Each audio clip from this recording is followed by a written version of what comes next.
ডিমের এই রেসিপিটা একবার যদি বানিয়ে খাও মাছ মাংস ছেড়ে এটাই খাবে, কথা দিচ্ছি। তো একটা বাটির মধ্যে নিয়ে নেবো কাজু, পোস্ত, চালমগজ আর একটু নারকোল, এটাকে পেস্ট করে নেবো।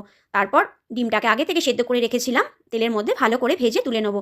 তেলের মধ্যে দিয়ে দেবো জিরে, তেজপাতা, এলাচ, দারচিনি, লবঙ্গ, সামান্য একটু জয়িত্রীর ফুল, দুটো তেজপাতা দিয়ে দেবো পেঁয়াজ বাটা।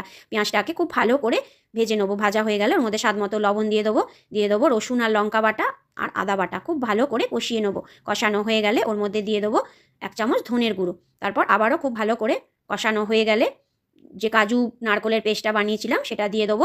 এই সময় গ্যাসের ফ্লেমটা কিন্তু কমিয়ে দিতে হবে, নাহলে কাজুটা তলা থেকে ধরে যেতে পারে। তারপর দিয়ে দেবো ফ্যাটানো টক দই। খুব ভালো করে কষানো হয়ে গেলে যখন মশলা থেকে তেল ছেড়ে আসবে, ওর মধ্যে স্বাদের জন্য সামান্য একটু চিনি আর গরম মশলার গুঁড়ো দিয়ে দেবো। তারপর আবারও খুব ভালো করে নেড়ে চেড়ে ডিমগুলোকে দিয়ে মশলার সাথে ভালো করে মিশিয়ে নিয়ে দিয়ে দেবো পরিমাণ মতো জল দিয়ে ভালো করে ডিমগুলোকে মশলার সাথে ফুটিয়ে নেবো। নামানোর আগে সামান্য একটু ঘি আর ধনেপাতা কুচি দিয়ে নামিয়ে নিলেই তৈরি হয়ে গেল দুর্দান্ত স্বাদের এগ কোরমা। অবশ্যই এভাবে একবার